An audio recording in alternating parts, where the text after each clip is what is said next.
Hello, this is lecture 30 in our series on quantum field theory, and today we're continuing a calculation that we already started on the last video. So if you didn't see that, go back and take a look, right? And we're discussing this scattering that is drawn right here. So we're thinking about the annihilation of an electron-positron pair, right?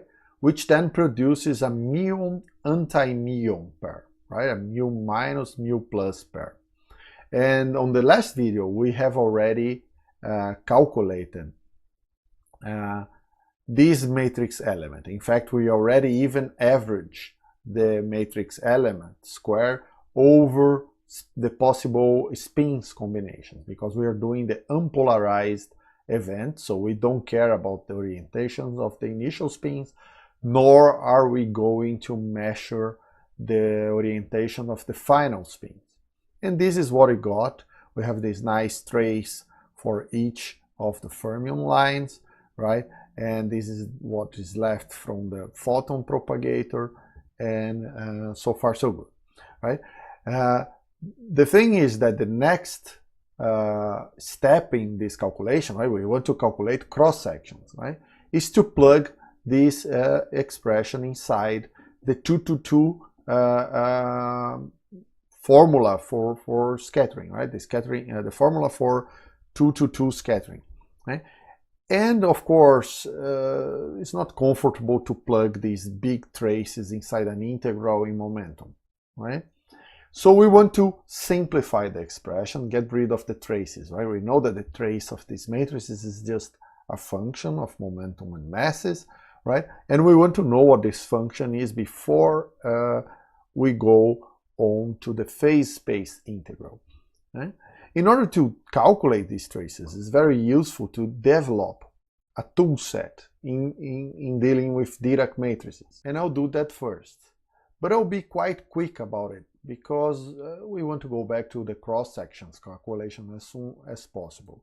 If you feel any difficulty in following the demonstrations, please just stop the video and try to do it yourself. It's the best way, right? So we're talking now about many identities and tricks that we use normally all the time when dealing with Dirac matrices. Some people call this Diracology, right?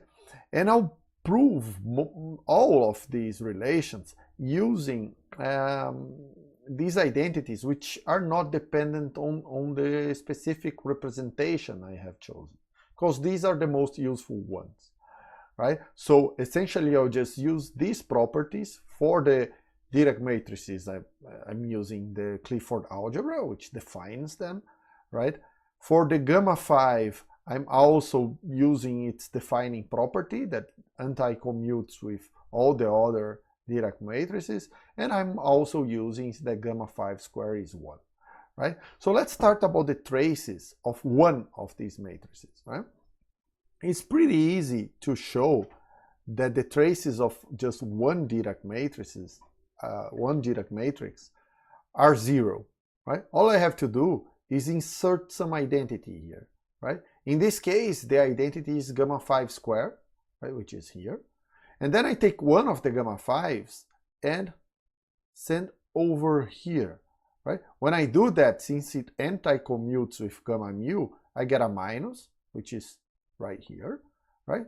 But then I can use the property of the trace, right? Traces are cyclic, right? So I can bring the gamma 5 back to the start by the cyclic property of the trace. And then gamma 5 square is 1 again. I get back here with a minus, right? So the trace is minus itself, and that proves it is 0, right? In the case of the trace of gamma 5, I can put an identity here. But now which identity I'll use depends on my representation. But in our case, for instance, gamma 0 square is 1, right? And gamma I square is minus 1. But it doesn't matter, right? Whatever the representation you have, the Dirac matrices square, as long as this is a Minkowski metric, right? The Dirac matrices square will be just 1 or minus 1. So I just choose any, and I'm leaving the sign open here, right? If I choose the one that is 1, I get a plus. If I choose the one that is -1, I get a minus here. It doesn't matter. I can prove it anyway, right? So I just leave plus minus. Then I commute these guys, which gives you a minus, right?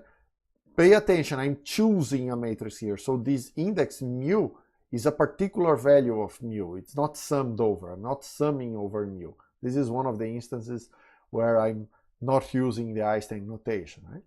And then I send this guy back by cyclic property, right, of the trace. And when I take this guy square again, it reabsorbs the same sign I had at the start, which is the opposite of this one, because I got an extra minus, right? So when I reabsorb the opposite sign of this, I left with a minus, so the trace of gamma 5 is 0, right? When I have gamma mu, I use the gamma 5. When I have gamma 5, I just choose one of the gamma mu's. Can be gamma 0, gamma 1, it doesn't matter, right? By cyclic property, I can get that the trace of any of those guys is 0. Now, what about a trace of many of them, right? There is an odd number. We'll go through the even ones later, right? If this is a product of many gammas, and I'm thinking of gamma mu, gamma nu, gamma rho, gamma alpha, or just many gamma 5s, we'll see what happens when I have a combination of gamma 5s and gamma mu 0, 1, 2, or 3 later, right? So for now, it's just either a product of an odd number of gammas, the Dirac matrices, or just an odd number of gamma 5s, right? In the case of the normal gammas, right, there's 0, 1, 2, and 3, right, I can again use the trick of multiplying by the identity here, right, in the form of gamma 5 squared, and then jump gamma 5 all the way to the end. Since this is an odd number of jumps, I get a -1, right, which is here. And then I bring gamma 5 back by the cyclic property, and I get a minus. So a trace of any odd number of gammas is 0.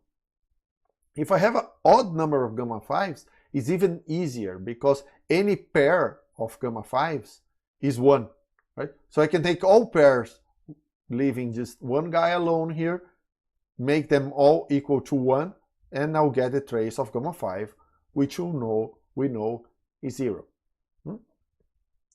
Now, what about a trace? Let's go to the even cases now, right? What about the trace of 2 gamma matrices, right? In the case of that I have gamma mu, gamma nu, right, not gamma 5s, I can use this trick, right? First, I just separate these as a sum of 2 halves, right? I have the same thing here, gamma mu, gamma nu, gamma mu, gamma nu, right?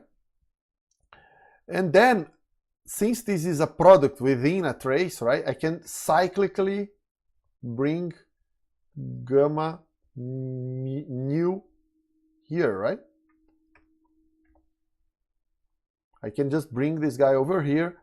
I get no extra sign because I'm using the cyclic property of this trace, right? But when I do that, I have made the anti-commutator between gamma mu, gamma nu, gamma mu, and gamma nu. Right? This is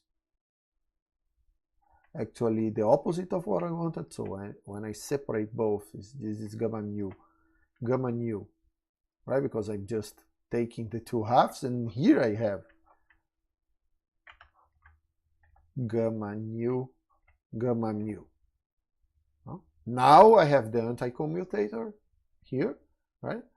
And I know that the anti-commutator, I'm just using the Clifford algebra. This is the trace, right? Just using the Clifford algebra. This is 2 G mu times the identity in 4×4, right?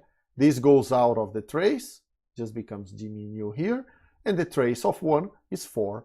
So the trace of 2 Dirac matrices is just 4 G mu, right? The trace of gamma 5 is exceedingly easy, right? Gamma 5 squared is 1, So the trace is 4. It's just the trace of the identity, right? So that's it for 2 gammas. What about the other members of that? Remember, we had a basis for all the 4x4 matrices, these bases, right? Not exactly this one, there are constants in front of this, but those constants go out of the trace. So I don't care, right? And my statement here is that for any of these matrices, with the exception of the identity, right, the trace is 0. Right? I already proved that for gamma 5 and gamma mu up there, right? And it is easy to see for the other two, right? Gamma mu, gamma 5, I can just use first commute gamma 5, right? I get a minus and cyclically bring it back. That minus makes it so this is equal to minus itself, so it needs to be 0. And for this anti-symmetric combination of gamma matrices, right, it's written here, gamma mu minus gamma mu, right, I can take the trace of this part and the trace of this part using this formula, right? And I'll get g mu minus g mu, but the metric is symmetric under exchange, so this is 0. So all these guys, but the first one, have a 0 trace. That means that it becomes quite easy to find the traces of more complicated matrices, right? So I have a few examples here. I'm not proving these expansions, but we know that we can expand any more complicated matrix in terms of those in the basis. And if I do that and it's just one term, and I take the trace, right? The trace of this is 0, the trace of this is 0, the trace of this is 0. That means on the left side here, this is the anti-symmetric, totally anti-symmetric, right? Any exchange I make here is anti-symmetric, this one too. These are all just have trace 0, right? But usually you just expand more complicated matrices, even more complicated than these ones, in terms of the basis, and then use this identity. Right? Now, what about the trace of 4 gamma matrices? This is a little bit more complicated. Let's go a little bit slower. So my strategy here is to take the first guy here, this guy in purple, gamma mu, and go all the way to the end, and then bring it back by cyclic property of the trace, right? But now every time I go over one of these guys, I get this, right? So gamma nu is equal to 2g mu minus gamma mu, which is the opposite combination. So after the first jump, I get this term, right? But I want to jump again, right? In this part, I already don't have gamma mu anymore, right?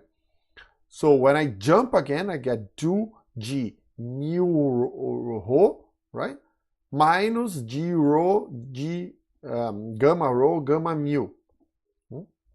So now see what I get. I get this 2g mu is here, accompanied by these matrices that were outside, right? And in this case, gamma nu is here, and that's the jump, 2g mu rho minus gamma rho, gamma mu. And I'm going to jump again. Now, the result of the first jump is here. The result of the second is here. Notice there's a minus sign now because of this minus sign, right? So it's minus 2g mu rho, right? Gamma nu, gamma sigma, right? And this is the result of the third jump, right? So I'm just keeping gamma nu, gamma rho, and I got to the end of the line, right? So if I just write the whole thing, this is the result of the first jump, the second jump, the third jump, right? The sign alternates. And the leftover trace is just all the matrices with the purple, the gamma mu that I was trying to get to the end here, right? But now I can bring it back by cyclic property of the trace, right?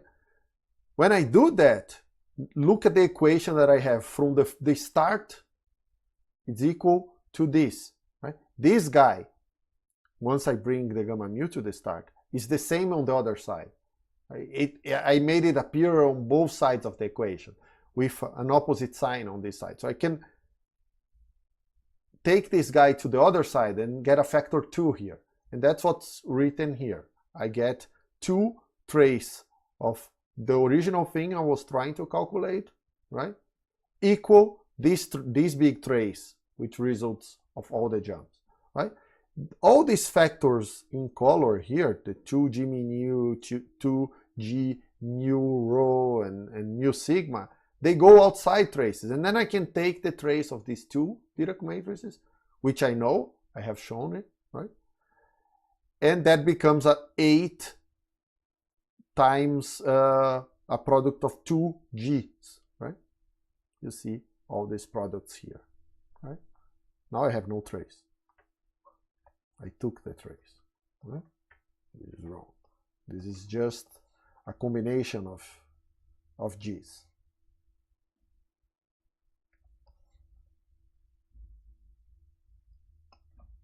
Right? And then I can write my final expression, which is wrong, by the way, because this is just 4 times this combination, right? Pay attention to the sign, right? It's easy to remember which guy is negative if you look at the indexes here, right? If you, in order to combine mu with rho, right, I have an odd number of permutations to make, right, for mu to get here, and that's the one that has the negative sign, right? But I have all combinations possible of these 4 indexes, 2 by 2. So that's a very important formula. We use it a lot, right? That and the one for the trace of 2 gammas, right? Now I could think, what about gamma 5, a combination of a number of gamma 5s with a number of the other gammas, right? You know, if I have many gamma 5s, I can always bring them together and use all pairs of gamma 5s are equal to 1. So I never need more than 1 gamma 5 really in my formulas, right? So let's think of 1 gamma 5 times a number of gammas. In the case this number of gammas is odd, again I have 0, right? Gamma 5 will jump odd number of times. That gives me a -1. Cyclically, I get the same, so this is 0. If I have only 2, now let's go to the even cases, right? If I have only 2 gamma matrices, I can use a trick, right? I can just choose 1 gamma matrices with the condition that alpha is different from these other 2 indexes, right? Whatever they are, I'm taking a third one. Since I have 4 Dirac matrices, I can always find a third one which is different from these 2, right?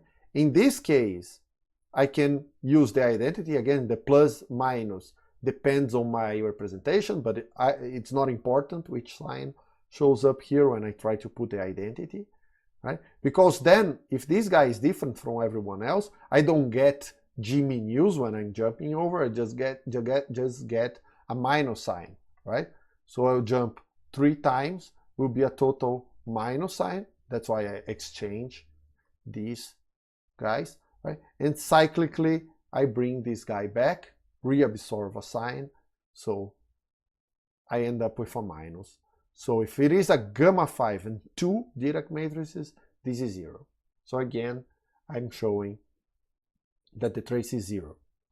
If now I use 4 Dirac matrices with the gamma 5, then I cannot do the same trick, right? Because these 4 matrices, I cannot find a 5th one that is different from all the others. I cannot use the trick, right? In fact, I know that these 4 indexes needs to be different. They are just a permutation of 0, 1, 2, and 3, because if 2 of them were the same, right, I could bring them together, take the square of these is just 1 or -1, and I go back to the previous case, which in fact made this trace 0, right? So this trace will only matter if these indexes are all different. And then we can learn something, because if they are all different, right? They are some combination, they are some permutation of 0, 1, 2, and 3, right? They all anti-commute with each other, right? And then it is easy to see that if I take, say, let's take any combination here, say gamma, gamma, gamma, gamma, and gamma 5. Let's take 3, 1, 2, 0. Right? If I exchange any two of these indexes, let me copy this.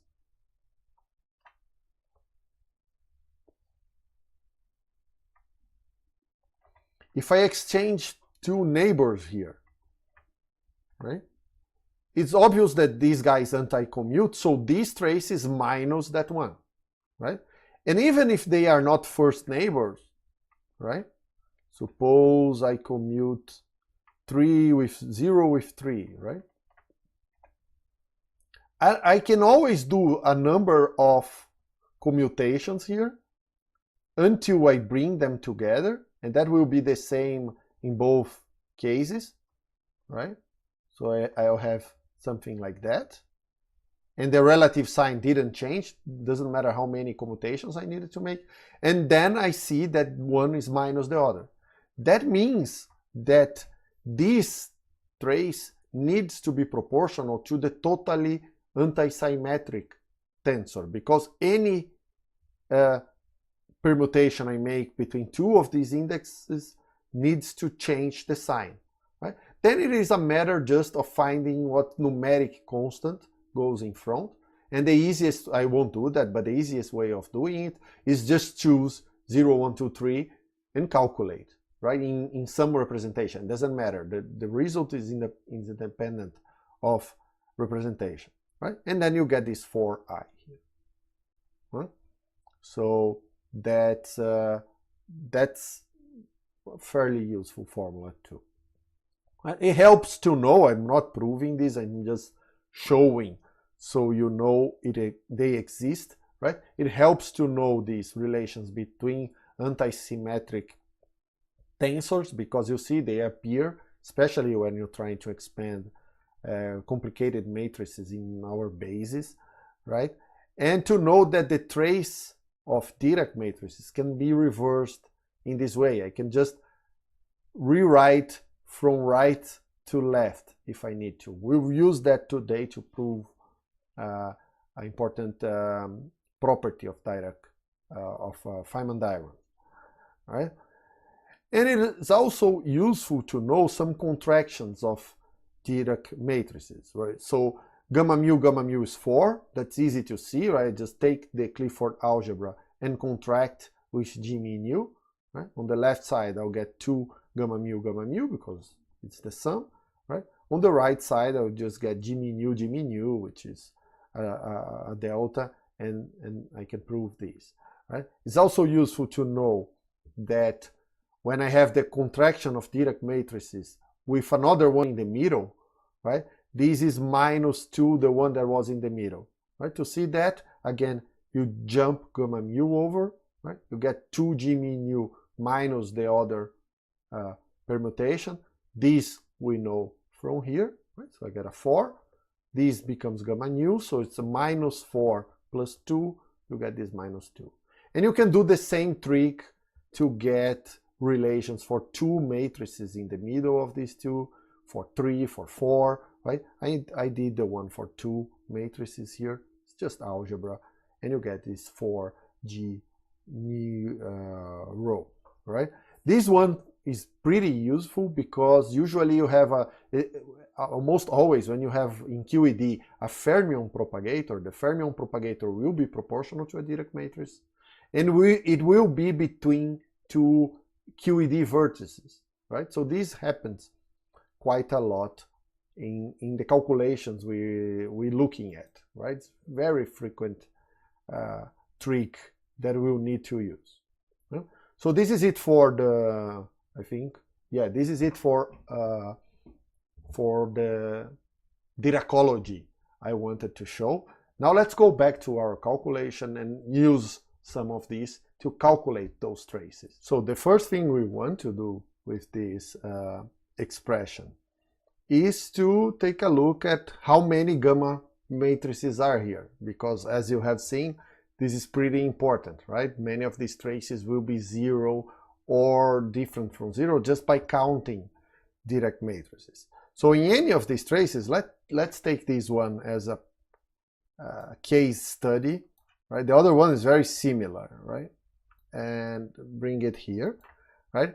There are a few gamma matrices hidden here, right? We know that K slash is K, let me see what index I use, K prime alpha gamma alpha, so there is a Dirac matrix here, and in here too, right? This is K beta gamma beta, right? So we have to do the distributive here. And you can see there is a Dirac matrix here, but this guy is just the identity in the space of spinors, right? So depending on the combination I get here, I'll get an odd number of Dirac matrices, right? If I take these times this times the mass, right? I'll get an odd number. And those traces I know are 0. In fact, just looking here, it's easy to see that there's only 2 terms that are different from 0. The one with gamma mu K slash prime gamma nu K slash is different from 0 because this is 4 gamma matrices, right? And the term with gamma mu gamma nu multiplied by m mu square times some constants, right? But these 2 are different from 0. Everything else is 0. So let me write those 2 properly with all the signs and I mean the complete thing. K mu, K prime mu, and K nu, I mean whatever the index I choose to give to them, can come out of the trace. They are just numbers. So I'll use K prime alpha and K beta. These 2 come out of the trace, right? And this is time the trace of 4 matrices, right? It's gamma mu, gamma alpha, where the K prime was, right? Gamma nu, and gamma beta, in the place where the K slash was, right? The term with the masses, right? I have a minus sign in total coming from here. So this is minus m of the mu square. Be careful with this mu, right? This mu is not a Lorentz index, right? It can be easily, it's a bit confusing, but this means the mass of the muon, right? We use the mu as a symbol for that, right? And then I have the trace of just these 2 matrices, right? Gamma mu, and gamma nu. Right? And now I have formulas for both of these guys, right? Which we have just seen in our bag of tricks for Dirac matrices, right? So this trace is just 4 K prime, let me copy this, K prime alpha K beta times that product of G minus, right? This 4 is already coming from that trace.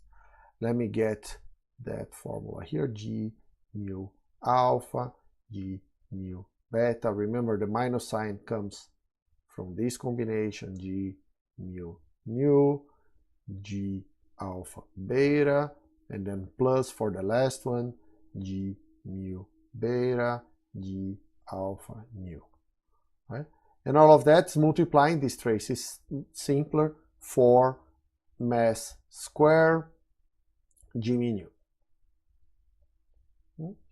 I can do a little simplification here because see these alphas and betas are contracted with these momenta out here. So sometimes I'll get, for instance, in this case, I get the scalar product of these 2 momenta, right? In other cases, like this one, I get K mu, K nu, right? K prime mu and K nu. So let me do all those contractions. There's an overall factor 4 that includes even this part. and I get k prime mu, k mu for this first contraction. For the second one, I get the scalar product times g mu. For the third one, I get the opposite of this, right? The index are exchange, so it's k prime mu, k mu. These guys commute, so I don't have to be careful with the ordering, right? These are just numbers, and minus m mu square g mu, right? Which is already much simpler than a big trace, right? I don't have to do the trace for this guy again, right? It's basically the same trace. I just have to be careful with the indexes and the name of the momenta, right? Which is now p and p prime instead of k prime and k, right? Signs, but all of that can be arranged quite easily, right? So that's p, very similar to this one, but now all the indexes are raised because, of course, this expression is contracted with this one. So now it's p mu, p prime mu, plus p prime mu, p mu, the opposite, right? It's two terms, minus p prime scalar p,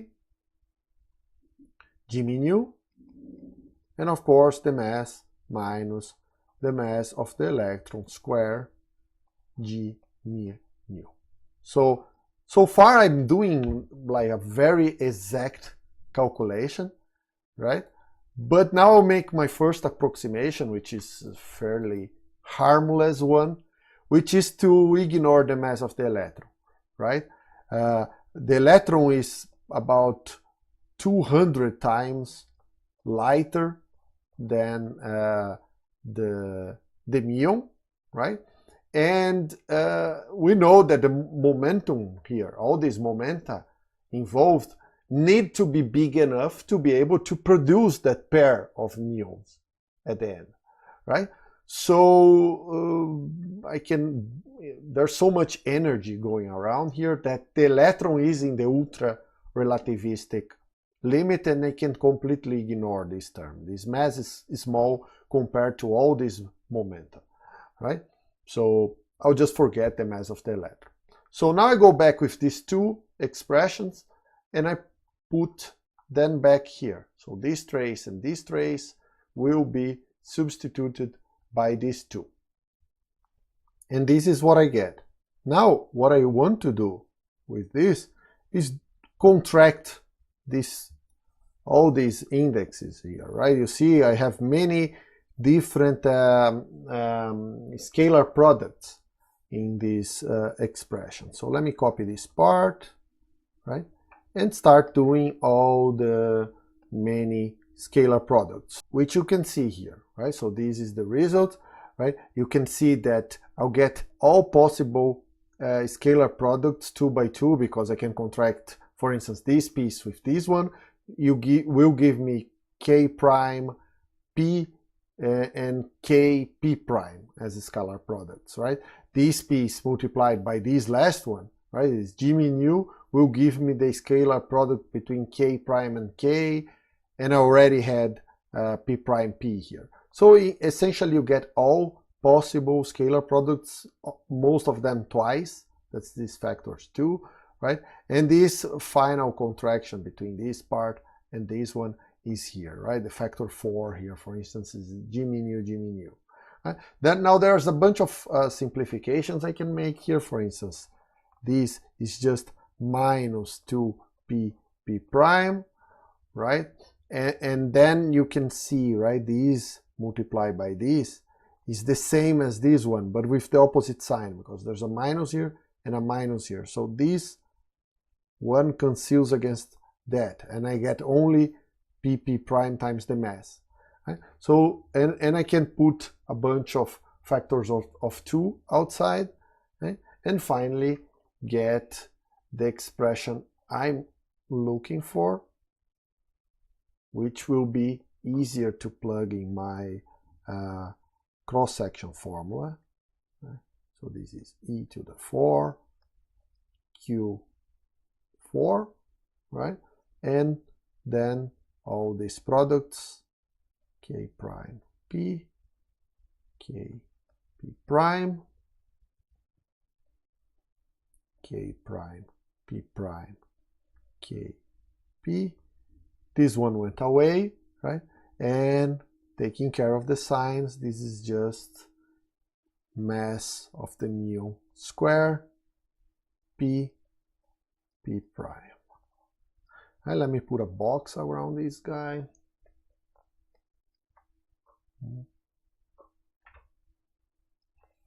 Which in fact I can simplify further, because look, this is a Lorentz invariant quantity, right? Explicitly so, right? So I can calculate it in any reference frame I like, right? And the most appropriate one for this particular calculation, since I'm starting with particles that have the same mass at the start, is the center of mass one, right? So let's specialize our expression for that reference frame, starting with the momenta of the electron-positron pair, right? In the center of mass frame, they are back to back, right? These two momenta. And I'll choose this in the z direction.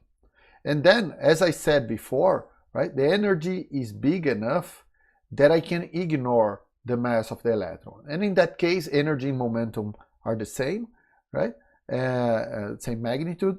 So I can write, for instance, the momentum of the electron will be E, and then E in the z direction, which I'm choosing for this momentum. And of course, then P prime, which is the momentum of the anti-electron, right, the positron, will be same energy and the opposite direction, right? That's pretty easy, right? And also that makes really easy to choose the momenta for the positron, for the muon and the anti-muon, because again, since the muon, the muon and the anti-muon, they have exactly the same mass, the energy will also be equally divided by them. So the total energy here is 2E, right?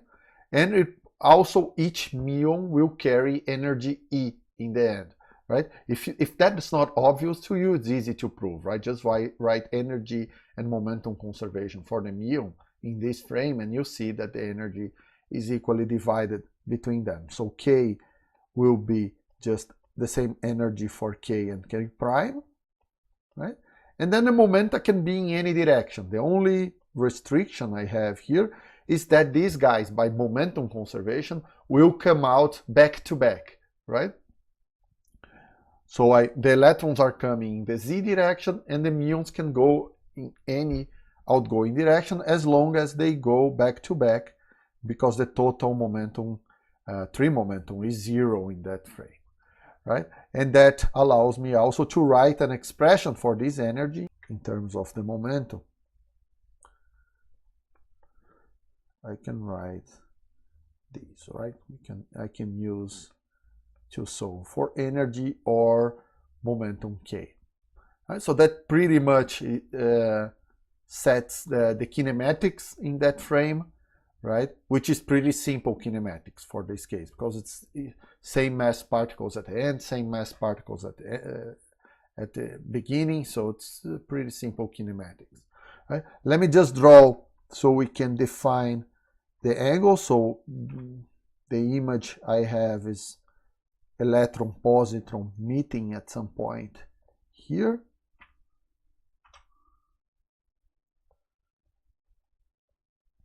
And I'll define this angle theta right here between the electron and the muon. So I'm defining here an angle theta, right? And let me write, of course, as I said, the anti-muon must go out back to back with the muon.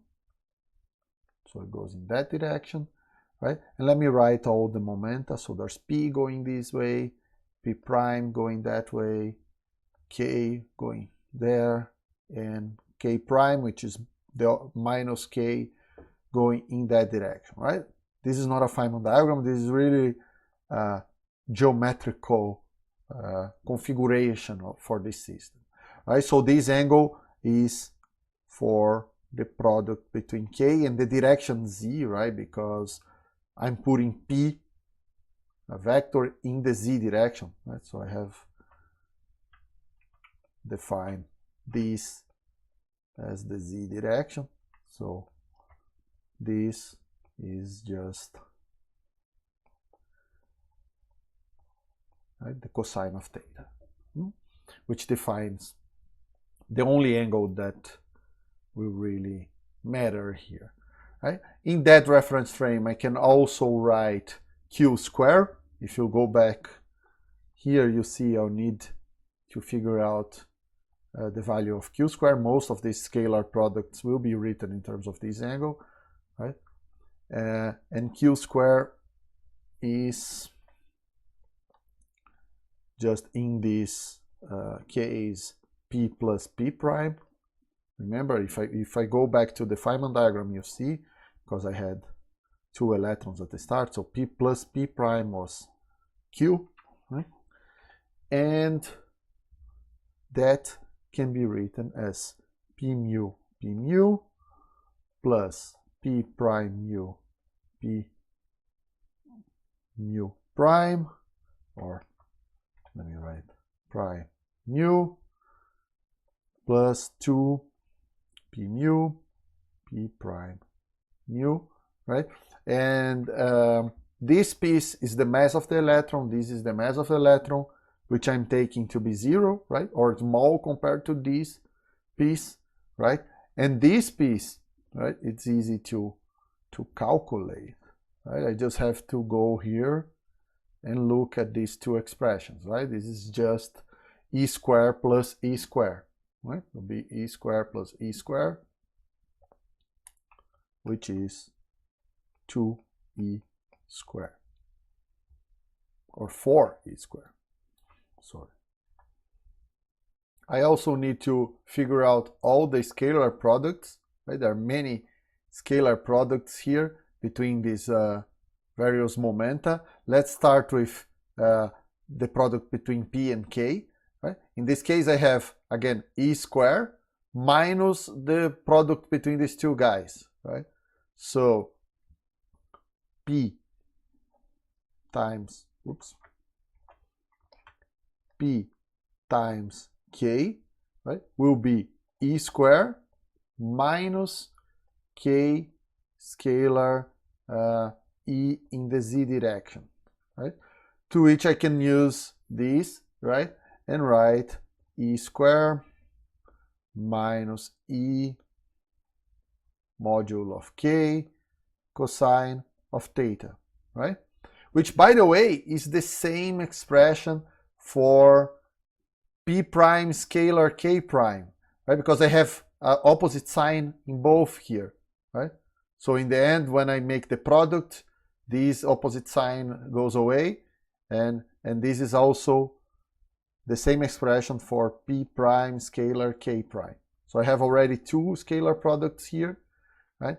And now I need to do the cross term. So p scalar k prime. In this case, I'm taking this times this one, right? Which means now I have a sign, right? In comparison with p scalar k, there's a minus sign here, which if I go here, it will just change this sign that goes here. So this one will be e squared plus e modulo of k cosine of theta. And again, this is also what I get from doing p prime scalar k, because again, I have just one sign here, right? So p k prime is the same as p prime k, right? So now I have all the scalar products I need, right? And I can go back to the expression I had up here. Let me copy this one, because now I just have to specialize it for the center of mass reference frame. Let me put that over here and write it now in terms of these variables, right? So this is 8e to the fourth. Q to the fourth is just 4e square because I have q square here, so there's an extra power, right, of 2. K prime p times kp prime, right? They're both the same, right? These two. So it's just this square. Right? Let me put this expression here. Square, because they're the same. Right? Same thing here. I have k prime p prime times kp. They are the same. So I just copy this one here, square, right? And then I have this one, which is just the mass of the muon square, right? And p times p prime, right? Which I didn't put here, but it is here, right? P times p prime is just 2e square. So I get another 2e square on the corner here. That's it. Now I can do some simplifications. I can rewrite. There's a lot of powers of e yeah, especially powers of e and powers of 2 that I can put away here, right? So I can write this as e to the fourth 2e square times e plus modulo of k cosine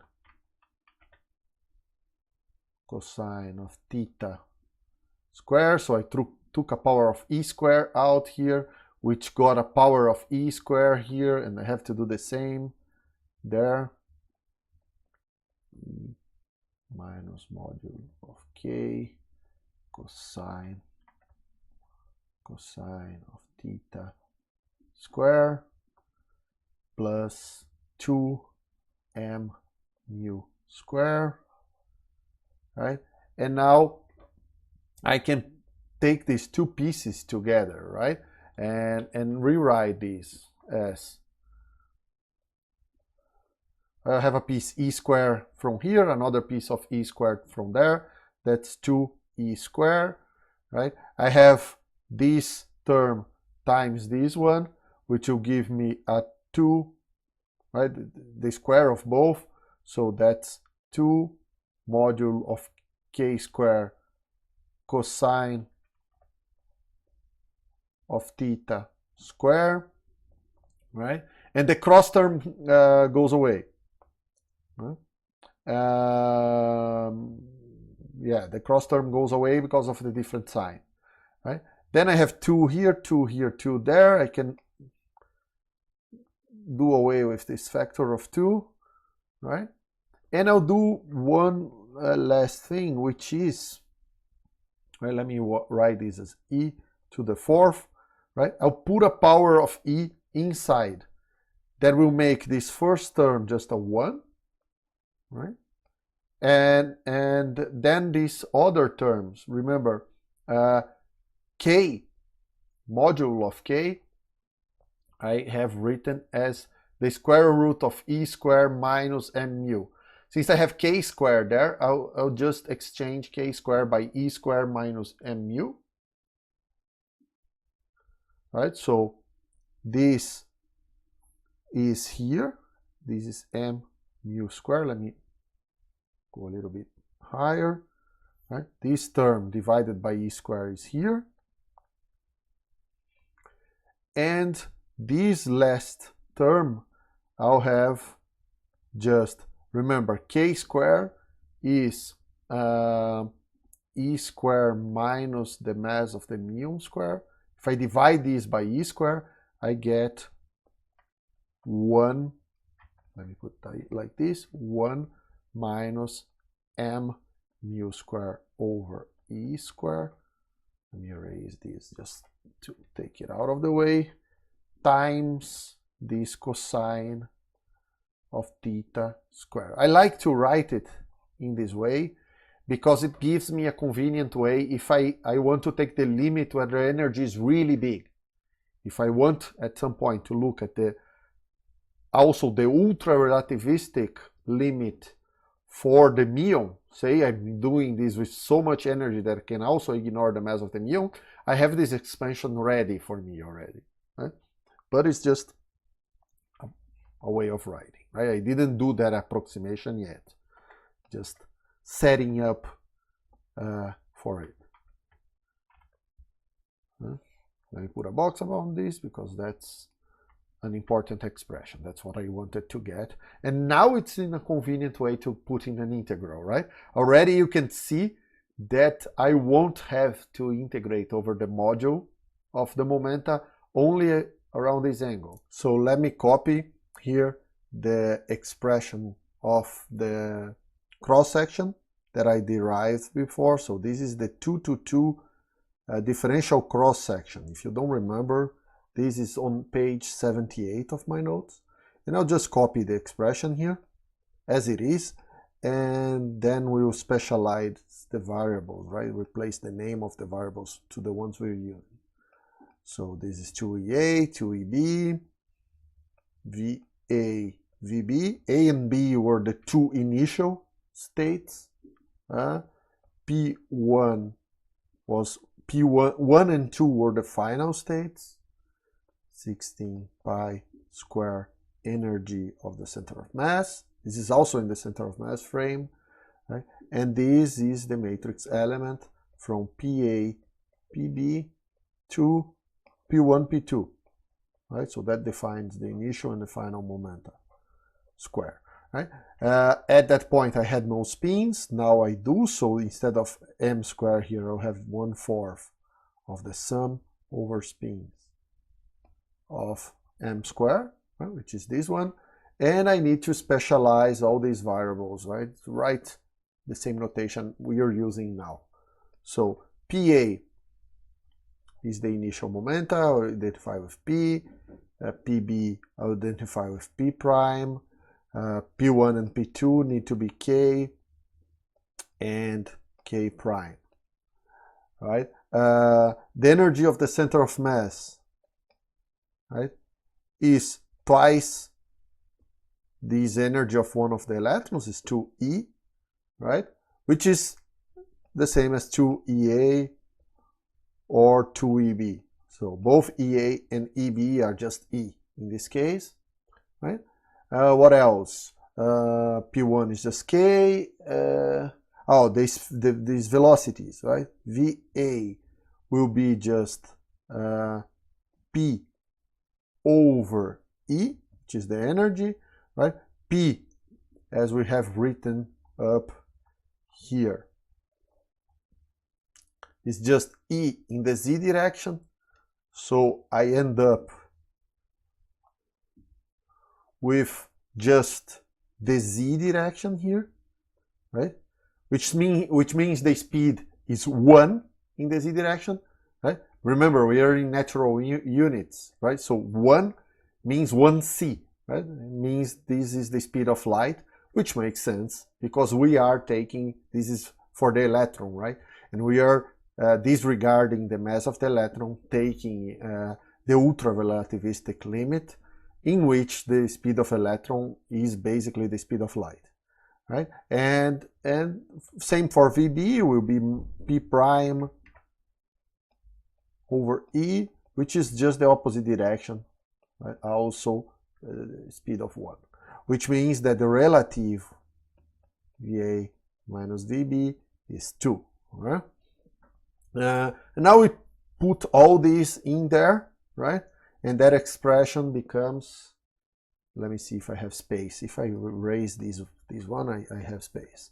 So d sigma d omega in the center of mass will be, right? This is energy of center of mass, energy of center of mass. So I have 1 over energy of center of mass square. VA minus VB is just 2, right? In here I have the module of K over 16 pi square over 2E, which is the energy of the center of mass, right? I could have left this as center of mass, but I want to use this E together with this K, so you'll see that in a moment, right? And now I just have to replace that expression up top right here. Let me shorten this a bit and write E to the 4th 1 plus mass square over energy square plus 1 minus mass square over energy square cosine of theta square, right? Now I can do a little some extra simplifications here. So this guy together with this one is let me give them a color. This is just alpha square, right?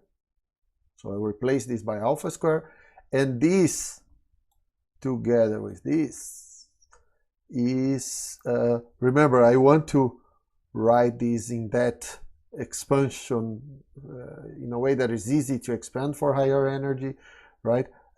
K is just the square root of E square minus m mu square. So if I take this E and, oh, I forgot these two, I don't want.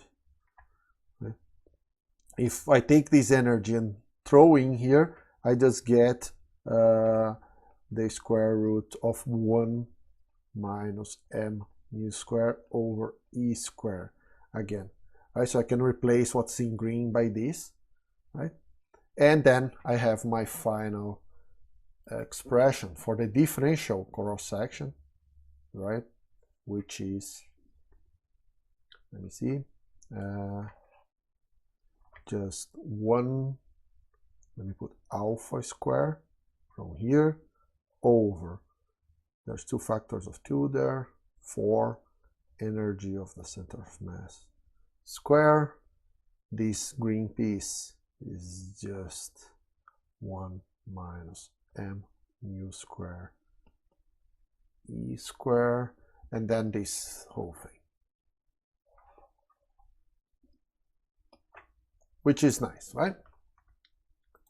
We have a differential cross section that already tells us a lot about the physics, because I have the angular distribution here, right? Which is, again, I have been setting up that for a while, right? So it's really easy to see in the ultra relativistic limit, right? In that limit, this becomes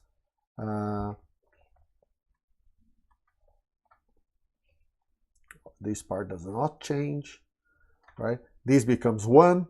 This part I can disregard in comparison with 1.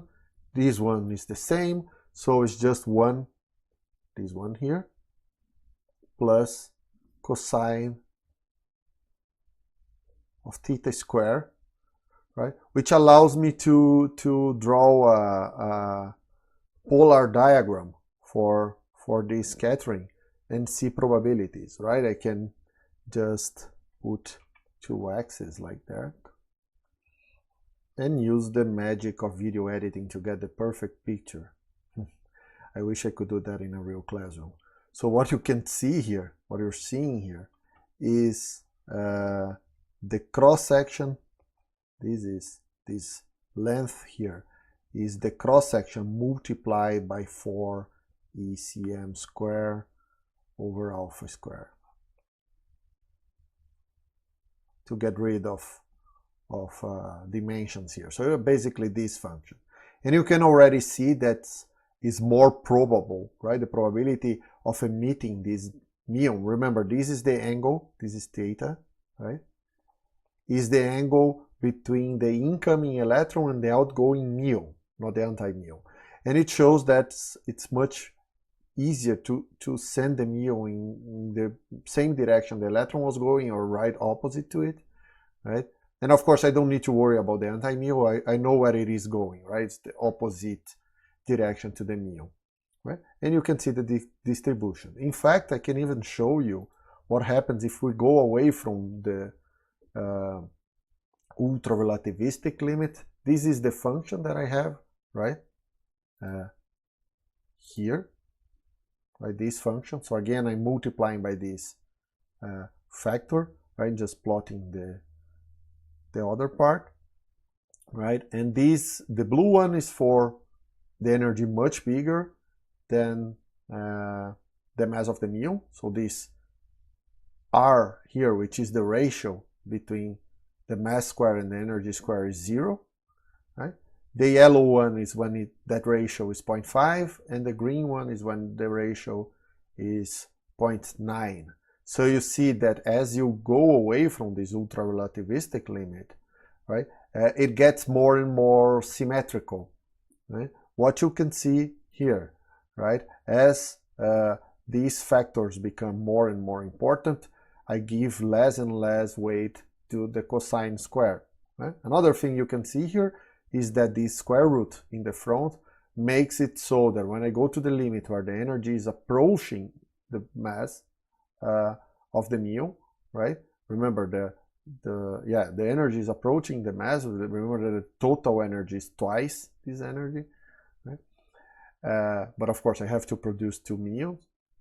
When they get close, this goes to 0, right? So the cross section goes to 0 as I approach the kinematic limit. And if I go below, this makes no sense, right? It becomes imaginary, but we know that below that limit you cannot produce 2 muons, right? So this is what you get from the differential cross-section, right? We can easily calculate the total cross-section, right? So I will have to integrate this expression in the angles, right? I have 2 angles. So d omega can be written as the sine of theta d theta d phi, right? Where d phi goes from 0 to 2 pi, and it is the angle around the initial direction of the electron, right? The muon can come out of the electron axis, but you can also rotate these, right? So this angle I have to integrate, but that one is easy because you see the cross section does not depend on it. So it's just a factor of 2 pi, right? This will be, if I do the integral on this guy, this will be just 2 pi sine of theta d theta, right?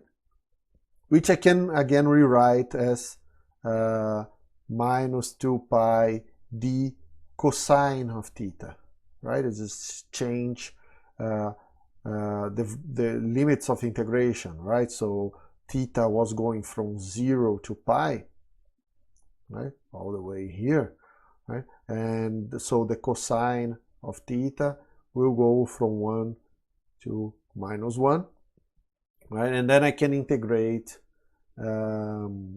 that, right? So let me do that. So the total cross section will be given by 2 pi integral from minus 1 to 1 of d cosine of theta, right, of the expression I had up there. So it's alpha square 4e center of mass square root of 1 minus mass square of energy square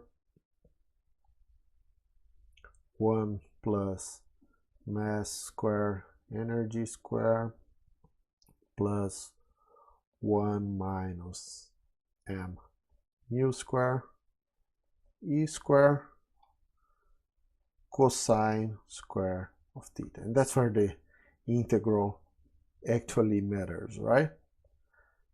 And that's easy to do.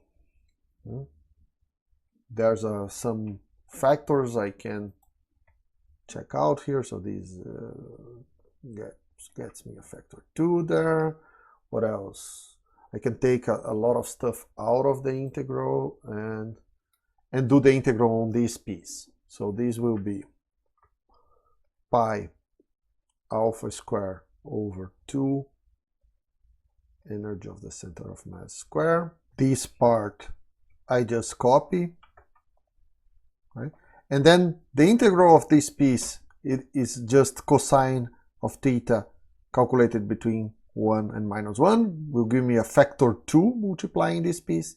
And this integral will give me a 2/3, right? So there's an overall 2 multiplying this, and 2/3 multiplying that other piece. So I put just 1/3 because the 2 is already outside, and that continues here, right? Okay, so again I have a factor of 2 that I can remove here, and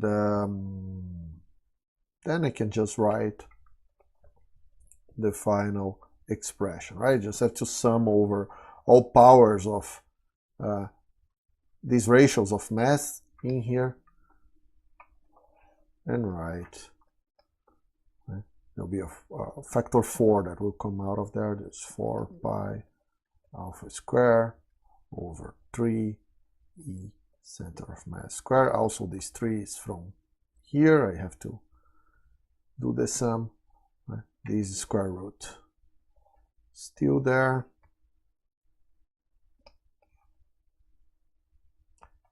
And these I can just write as 1 plus m mu square over 2e, right? Which is what you get by simplifying everything there.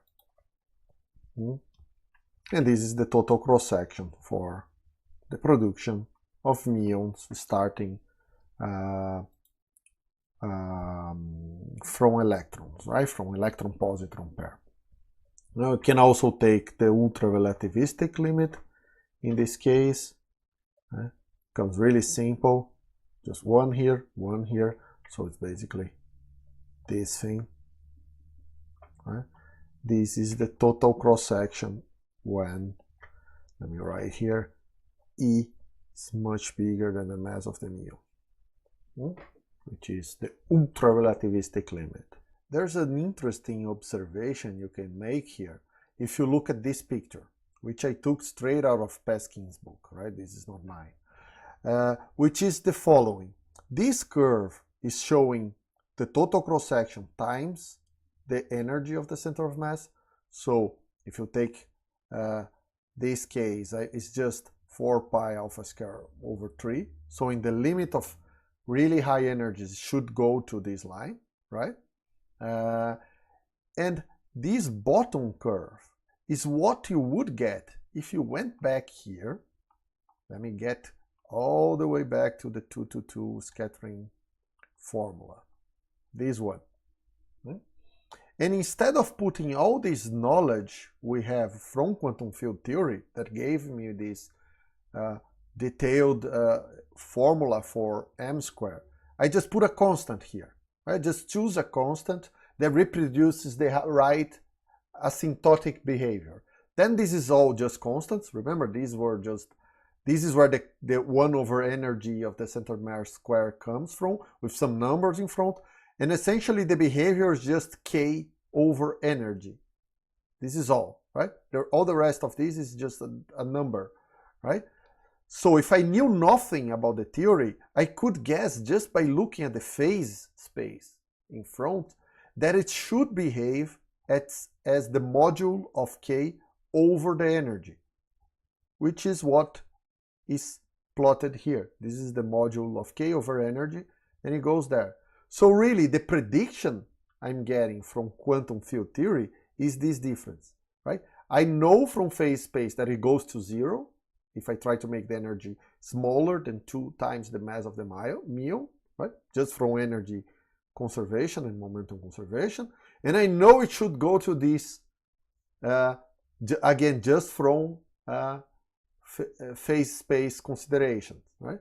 But This difference is the prediction from quantum field theory, and it is verified, right? So you have studied that, and that has been done with a lot of success, both for the mu and the tau, right? I could use exactly the same calculation for the tau. It changes the constants, but not the shape of this curve. It's essentially the same, right? So again, another success for QED, and there are many of those.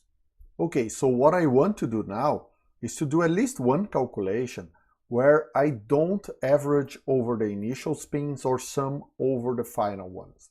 Let's keep the spins there and see how to do the calculation and what can we learn from that. In order to do that, I'll use the scattering we have been discussing today, right? I'll already have part of the calculation done for that after all, right? And take the limit of ultra-relativistic energies, right? So I can, in effect, disregard both the mass of the electron and the mass of the mu, right? I could do it without doing that, but you only get more complicated calculations and no new physical effects, right? Doing this simplifies things a lot for two reasons, right? First, we can define something called the Elicity Operator that you might have heard of already, which is the projection of the spin in the direction of the momentum of the particle, right? So you're just seeing if the projection of the spin is in the direction of the momentum or against it, right? These are spin half particles, so the eigenvalues of these will be plus half or minus half, right? But in the case of massless particles, or in the case of massive ones but ultra-relativistic ones, right? This becomes a good quantum number, right? You can understand that pretty easily, right? Just think that if a particle is massive, I can go through to a reference frame where it's moving backwards, right? I can just run faster than the particle, and then I'll see its movement in the opposite direction, right? And in that case, I have inverted helicity because the spin didn't change, right? But if the particle is massless, there's no reference frame in which I can do that. I can never go faster than it, right? Then helicity becomes a good quantum number. And the second reason, right? Remember that we have defined chirality, right? So I define a left-handed fermion, right? And a right-handed fermion, right? With these being projection operators constructed by the gamma 5 matrix, right?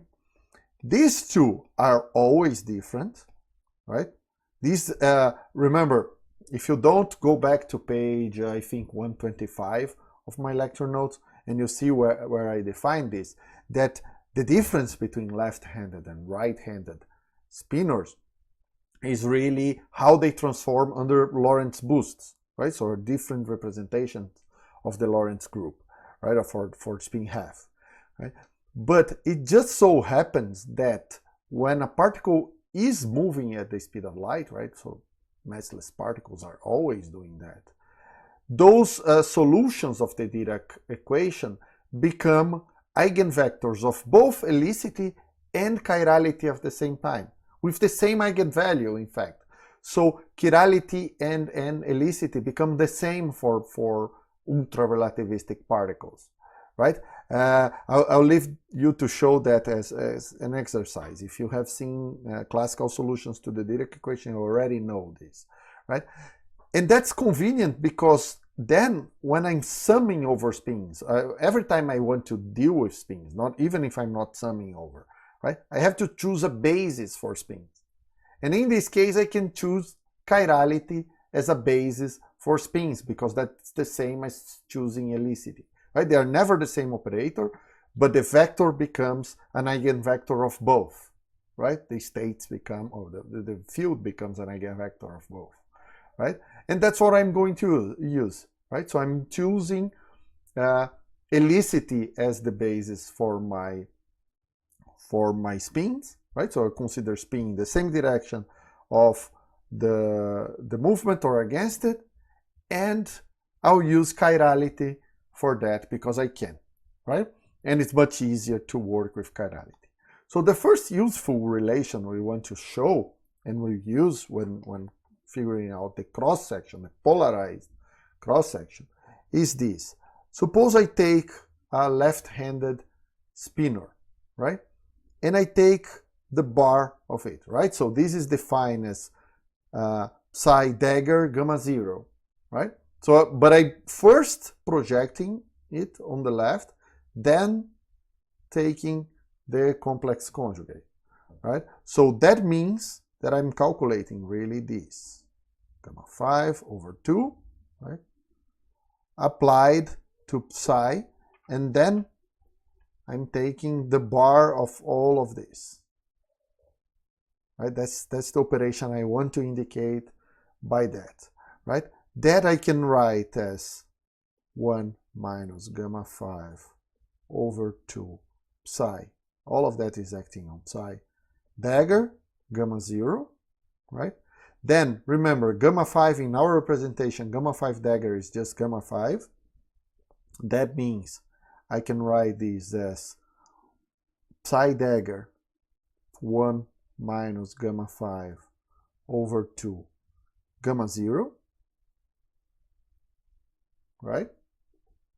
And then gamma 0, I want to move gamma 0 to this side, right? It anti-commutes with gamma 5, right? But of course it commutes with the identity. So I change only this sign, right? And I can bring this over here, gamma 0, 1 plus gamma 5, right? Because it anti-commutes with gamma 5, right? This is psi bar. And this is the right-handed projector. So I will define a symbol for that, which I'll call psi bar R. So when you see this, means left-handed is applied first, and then the bar. And this is the opposite situation, right? PR is outside here. And why I'm calling this R? Because this behaves like a right-handed state, right? You can see that in many ways, but in particular, if I write something like, for instance, psi bar R, psi L, right? This guy is just PL acting on psi, right? And this guy, as we have defined, is just psi bar PR, right? And this is 0. So you see, this projection, this is 0. These guys are orthogonal, right? So this, what I'm trying to get at here is when I take the bar, right? This guy behaves as a right-handed spinner. Now, let me paste here the expression for the matrix element we got on last video, before we even summed over and averaged over spins, right? That's what we had, right? And I want to deal with objects like that without just averaging over the spins, right? And use this basis, right? So let's say S equal 1 will be a right-handed UR, right? And S equal 2 would mean a left-handed U, right? So these multiplied by the projector. Now, to make things more definite, let's imagine for a second that the electron, my initial electron, is right-handed, right? So S here is equal 1. Actually, I'll use just S equal R and S equal left, right? So this spinner, I'll indicate like that so that I know that my initial electron, right? If you remember, P is the momentum of the initial electron and S is the spin, right? And that reminds me that the initial electron was right-handed.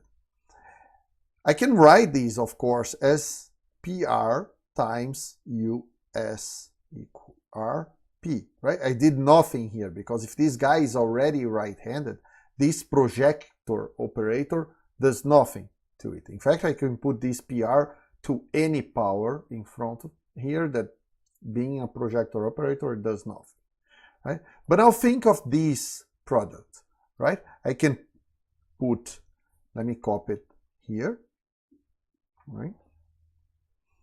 I can do this here, right? I can just write this guy now as PR U S equal R P, right? That's an initial condition for my scattering. But look, if I take this guy and put PR squared, right? I can move a PR over here, right? Remember, in here I have a 1 plus gamma 5, but every time I go over a Dirac matrix, the sign of the gamma 5 changes because this matrix anti-commutes with all the gamma matrices, right? So when I go over, PR becomes a PL. So I get a V bar S prime P prime PL gamma mu PR US equal R P. But now, this thing, using the same logic I wrote over here, right? What is written here is V bar L, right? According to this logic, right? Which means that if I take the electron to be right-handed, right? The positron will have to be left-handed. Otherwise, this scattering is zero, right? They cannot interact, right? So the point is that since PR acting on US equal L is zero, and V bar R PL, which is what I would get here if this guy was right-handed, right, is also zero, right? I can turn this into a sum, right? I can rewrite this object that I started here. Let me put it here, right? I can write this object for, right, assuming the initial electron was right-handed, right? I can rewrite this as a sum over the two spins, right, of V bar S prime P prime gamma mu P R U S of P, right? See, this sum is totally fake, right? You would expect 4 terms to come out of here, right? But if I put S, let's look at the sum for S first. If I put S equal L here, this is 0. If I put S equal R, then it is fine, that part contributes, right? If I put S prime equal R, right, this is 0. And if I put S prime equal left, then this is different from 0. Right? So only the combination that I want, which imposes that the initial electron is right-handed, is really contributing to this sum, nothing else. Right? Which is a very nice trick because this sum is now useful. Right? Remember, that sum was the thing we used to write these guys in terms of their momenta, right? And I managed to get a fake sum using this chirality basis for spin, right? That's why this calculation is much easier than not doing the ultra-relativistic one, right? So now let's use that, right? Everything became easier now because now I can put explicit indexes here. Let me do that, get a different color and use the same notation on my notes. So put I here, this is IJ. Remember, there are Dirac matrices here, so that's another 2 indexes, J, K, right, and K. And this I'll have to contract with this other part here. So let me put it down here, 2, right? Oops. Like that, right? And remember, this is the dagger of that one. So I have a PR right here, right? You have to take the dagger to see where this PR ends, but that's the appropriate place, right? You can check that yourself. Right, let's put explicit index here. I prime, J prime,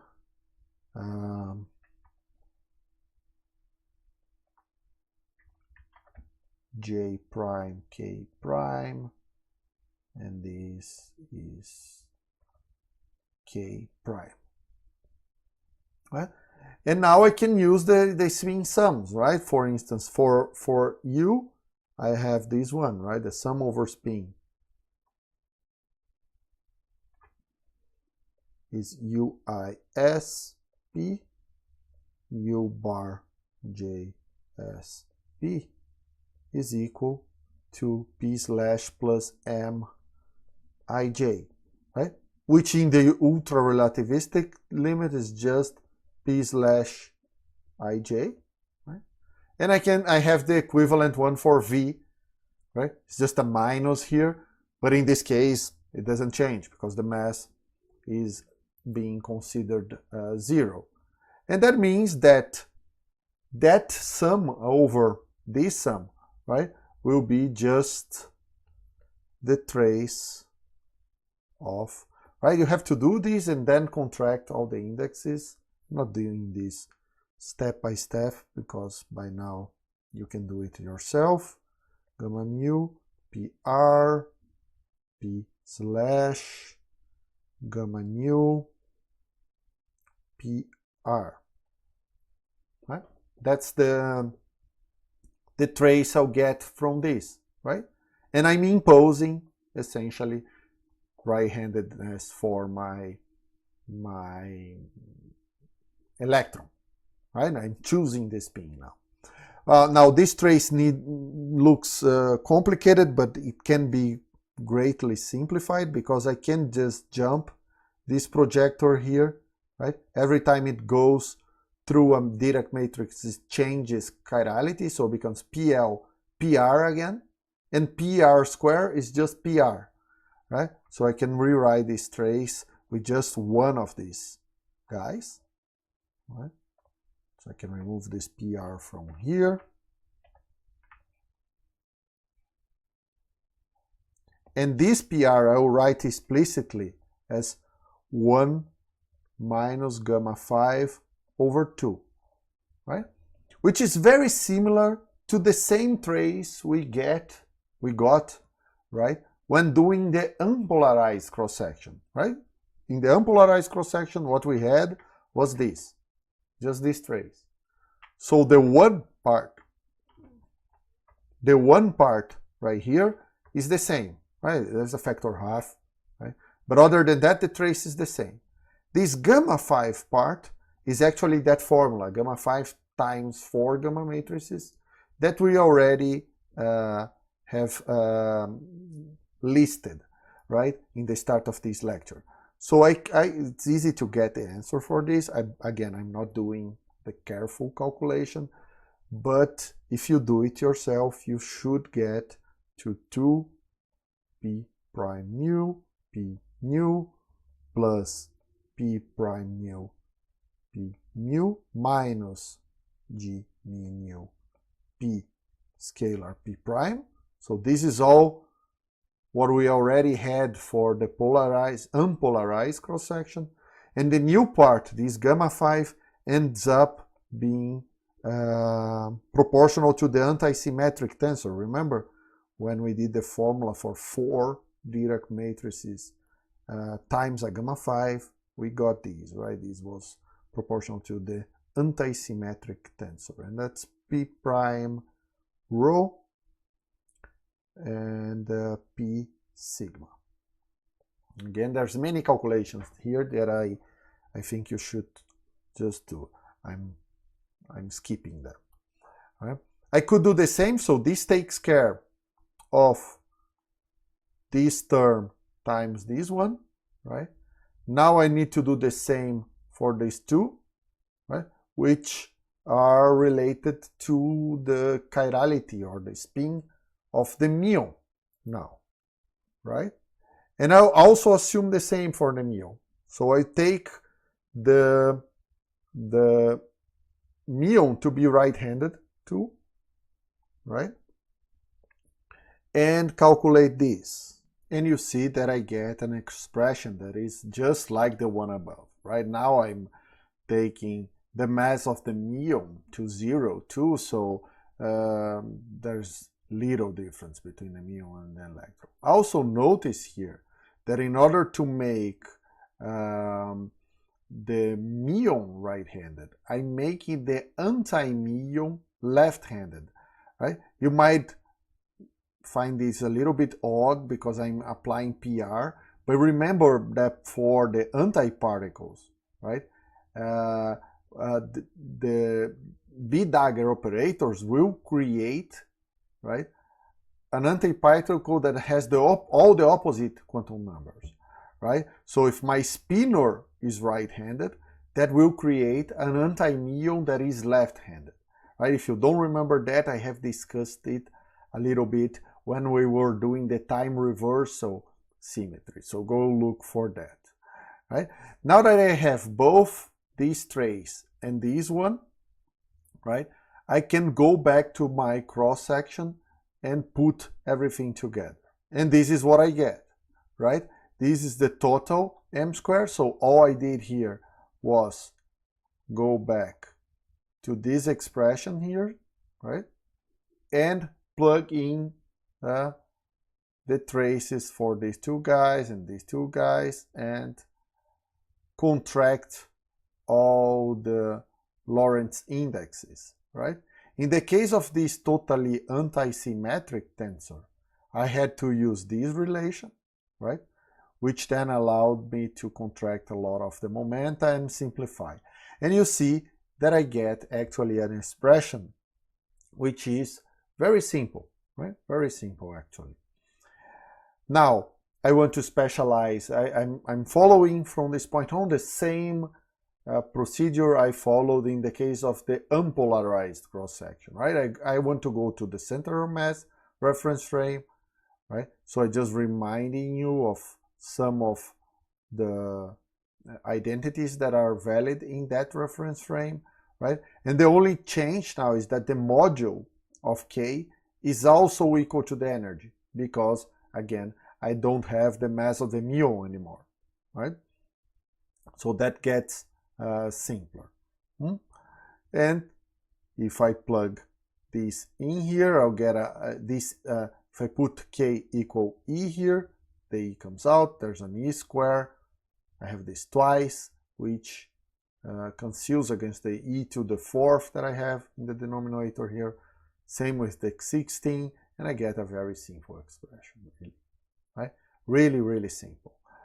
If I plug that into the cross-section, again, in the ultra-relativistic limit is really simple one, I get this, right? And I could do the same for different final states, right? In this case, I started with right-handed electron, left-handed positron, right-handed muon, left-handed anti-muon. If I exchange, say, these two, right, the only change will be here, right? Because this is the part that came from the gamma 5. I'll just change this to 1 plus gamma 5 over here, right? So that will change this sign and consequently the sign in front of the cosine. So if I exchange right for left here, I get a minus in the cosine, right? And if I plot these two cross sections, we can see the behavior here, right? Which is actually a nice trick if you want to get polarized muons for some reason, right? Because you see, if I start with this polarization for the electron, suppose I have polarized my initial beam, right? If I put my detector very close to 0 or very close to pi, I will only get muons of a particular polarization because the cross section for the other combination goes to 0 in those limits, right? And you can even understand that because think, for instance, of this yellow curve, which is the cross section for production of right-handed muons and left-handed anti-muons, right? It goes to 0 here because in this case, right, it's 180 degrees for the muon, right? It means my electron is coming in this way, a right-handed electron, so the spin is pointing in the same direction of the momenta, right? And the muon is going outside in the same direction that the electron came from, so here, right? This is before and this is after the collision, right? And the muon is also right-handed, so the spin is pointing to the left, right? We know where the positron was, right? Well, the positron was left-handed, so the spin was pointing also to the right. The positron was moving to the left, right? And the muon, the anti-muon, is left-handed.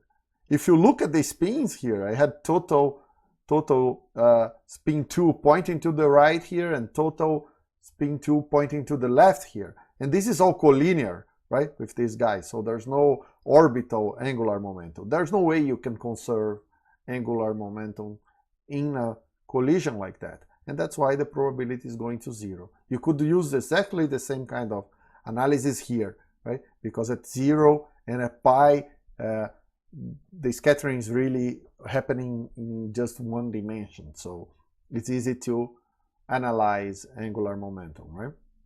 And you see why the cross sections are going to 0. I could also do the same trick here, right? Exchange right and left here. The effect is exactly the same, just to change this sign so the expressions are here. And of course, if you try combinations that are left or right in any position, that's 0 by the projectors I have shown above. In fact, you can use these expressions, right? And now that you have every combination for start and final, you can take the average over the initial spins or the sum over the final ones and check that this goes back to the unpolarized cross-section that we had before, right? You can do that too. So that's what we can draw from the unpolarized cross-section, right? In the ultra-relativistic limit. If you want to see how that works in other limits, take a look at Peskin. He does it for the without any approximation, and even for the low energy limit, close to threshold. So you can see better how angular momentum is working here. Okay, so the last subject of the whole course is something that I want to quickly comment on, which is called crossing symmetry. Right? Crossing symmetry is not a symmetry of nature, right? It's a symmetry of Feynman diagrams, right? You can expect that, right? Just knowing the nature of Feynman diagrams, right? Where I am associating analytical expressions to each of these drawings that I do here, right? You can expect that diagrams that look a lot like each other will have some relation, right? The analytical expressions will be very similar, even if they represent completely different physical processes, right? For instance, take these two, right? This is the one we have been studying for the whole video today, right? Electron-positron annihilation into muon, anti-muon, right? And this one is just a scattering of an electron on a muon. I have an electron at the start and an electron at the end, and a muon at the start and a muon at the end. There's not even antiparticles here, right? It's just scattering. They have repelled each other electromagnetically, right? But if you look at the two diagrams, they're basically the same. I can just look at this one, right? Time for me is going from left to right, right? But if you look time passing from top to bottom on this diagram, you get this one, right? So you just have to rotate them a little bit and you get from one to the other, right? Let's look at the analytical expression, right? This is the expression that we got today for the electron-positron annihilation, and I have written down here the one for the scattering of an electron on a muon, and all the momenta are defined up there, right? Q is defined for both, but in here is just a sum of p plus p prime, and in here is another expression by momentum conservation, right? But now let's notice some trends here, some patterns, right? So this guy right here is basically the same as this one, right? I just have to replace K by P2, right? I get the same. This happens also with this one. P slash here plus the mass of the electron. I have something very similar here. I just have to replace P by P1, right? And not by coincidence, right? These are the two lines that I don't have to change going from one diagram to the other, right? This is the line for this incoming electron. There's still an incoming electron here with momentum P1, so I didn't change anything on this line, right? Actually, you're not seeing what I'm seeing here, right? This line and this one with momentum P1, right? And same thing for this other guy, right? This is the outgoing muon with momentum K, and there's also an outgoing muon here, right? With momentum P2 prime, by the way, which is exactly the substitution I have to make here. I have to call K P2 prime, right? Now the other two guys, right, are the lines that are flipped, right? If I look here, this line was a positron with momentum P prime, and I flipped it to the future. I turned this the other way around. The arrow is still pointing in the same direction, right? But I made a positron coming from the past into an electron going to the future, right? And in this case, look what happened here. This guy, take the muon, for instance. It's the same thing with the muon, right? This expression right here came from a sum of V bar, right, of K prime, right, which is what is written here. If I exchange now, see what I have here. I have P2 plus the mass of the muon, right? If I write this as P2 slash minus the mass of the muon, it doesn't work because there's a plus here. But I can't bring a minus out, right? And get P2 slash plus the mass of the muon, which is equal to minus the sum of U bar of minus P2, right? So it seems like I have to change K prime slash into minus P2, I mean K prime into minus P2, because of course K prime was this muon going to the future. I had to flip this to other side to make a muon coming in with momentum P2. So these momenta have opposite signs, right? K prime would be pointing to the past if I turn there, right? But this substitution, just exchanging a VV bar of K prime by minus a UU bar of minus P2 seems to be the change, right? I have to exchange K prime by minus P2, but also make a part going to an antiparticle. That's what's happening there. This extra sign does not matter because the same will happen here, right? I'll also exchange this by minus P1 slash plus ME, right? And that minus will conceal that one, right? So it seems like I can get from one diagram to the other, just from one analytical expression to the other, just making these changes, right? P for P1, P prime minus P1 from here, right?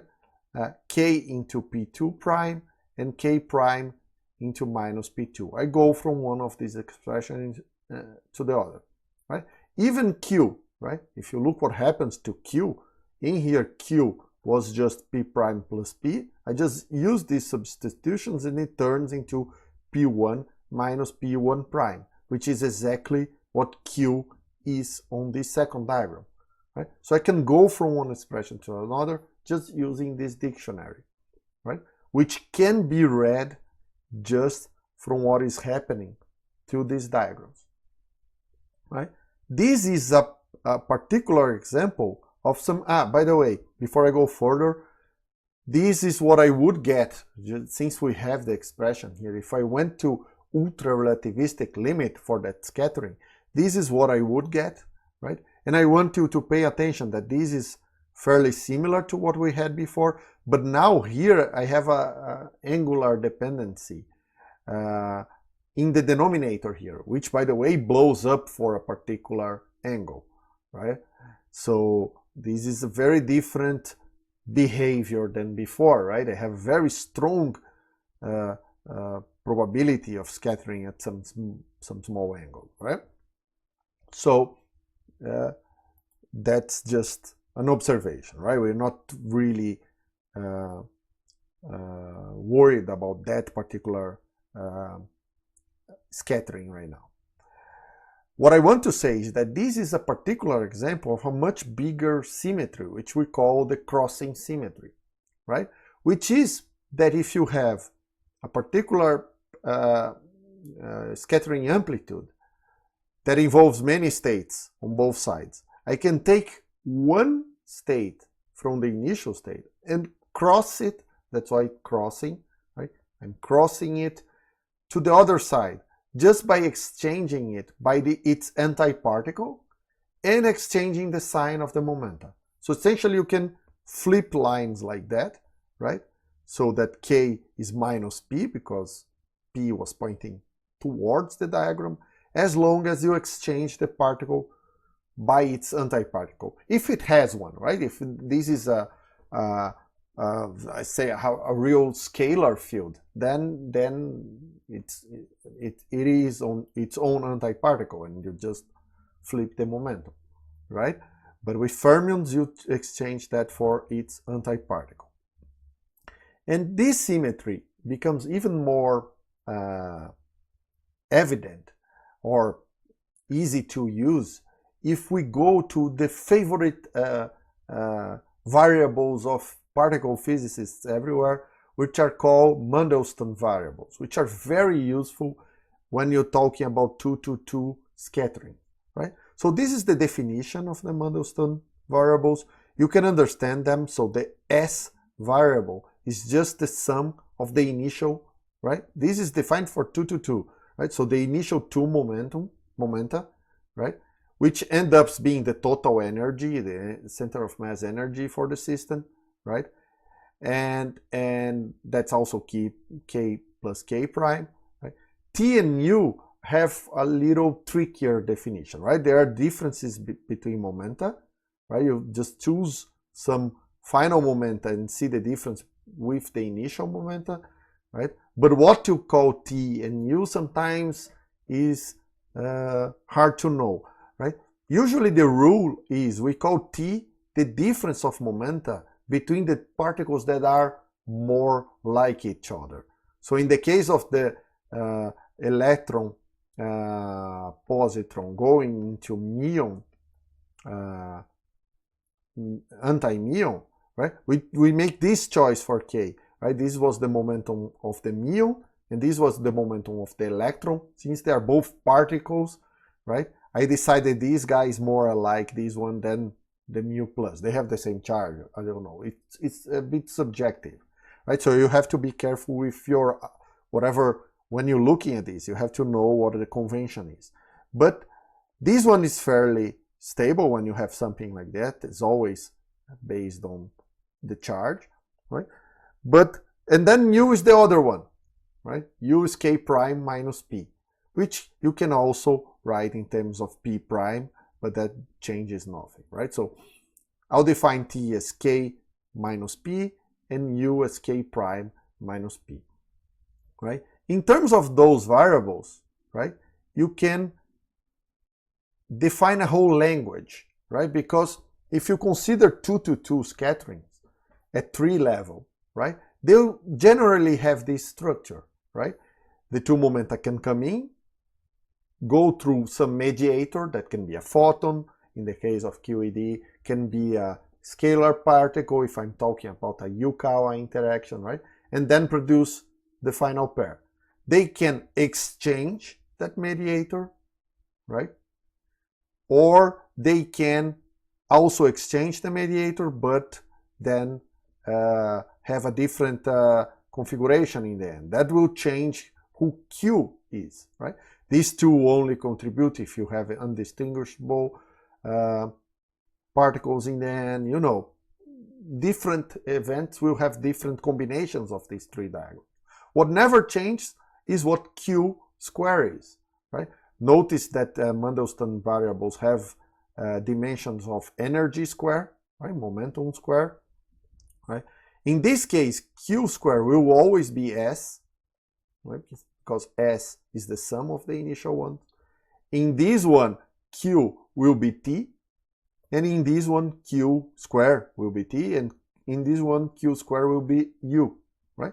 And that's why when you see those drawings, right, particle physicists will always call this one the S channel, the T channel, and the U channel, right? And they have very different behaviors, right? Because remember, in here, I always have a propagator of some sort, right?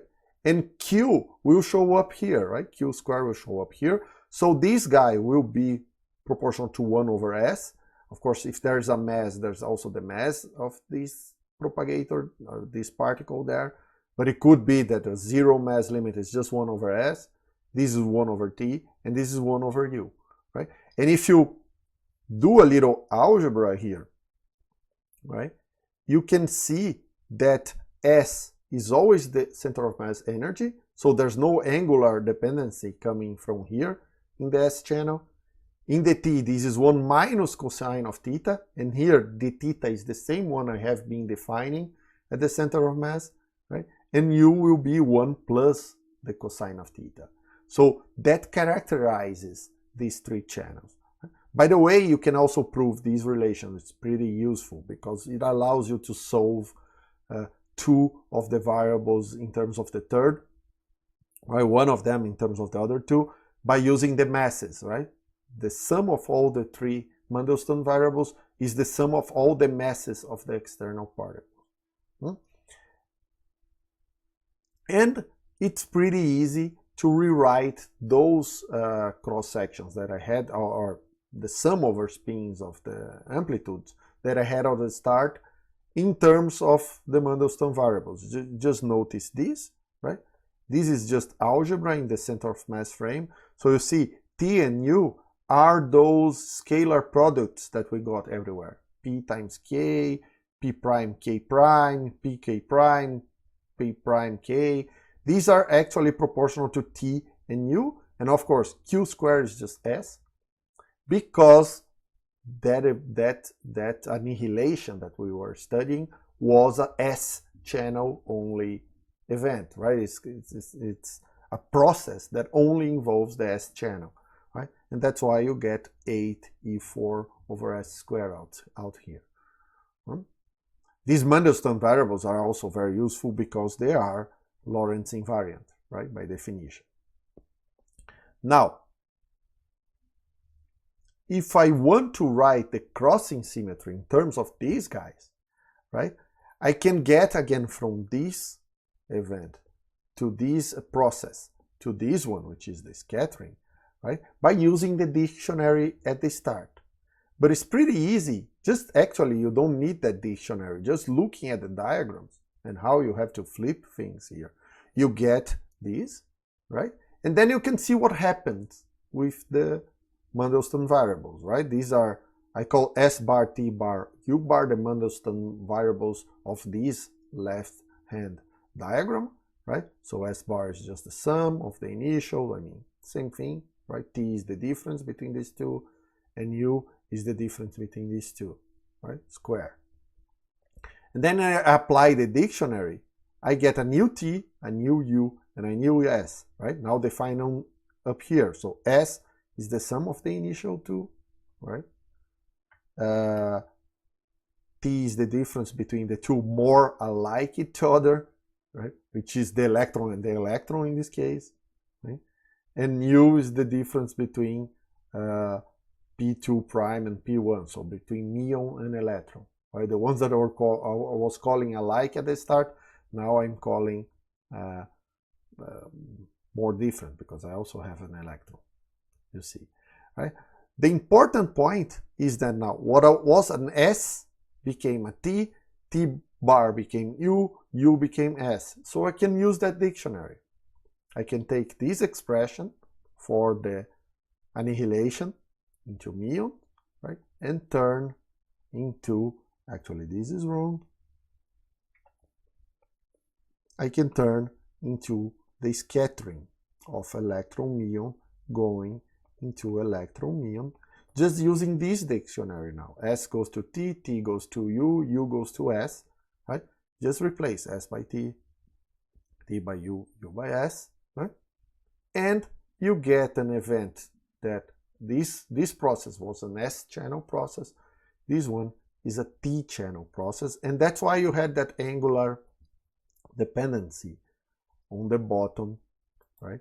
And which is a typical behavior for a T-channel, the 1 minus cosine of theta squared, right? So this is a crossing symmetry. It's not very fundamental, right? But it's a very good tool if you're dealing with 2-to-2 scatterings, because you see, I didn't even have to calculate this guy. Right? In this case, I used the answer to show that this is true. But if you knew crossing symmetry, knowing this guy allows you to know this one and many other similar combinations. Right? Well, this is it. If you got this far, congratulations to you. This is what? Almost 55 hours of lectures on this course. Right? Now I have to give my brain some time so it forgets how much work was to put these videos together and remember only how good it is to see them ready and available, right? And then maybe I'll be ready to do Quantum Field Theory 2, right? Which is another 30 lecture course that eventually I hope I'll get, right? If I ever get to do that, I hope you enjoyed and might join me in that other course too. Until then, cheers.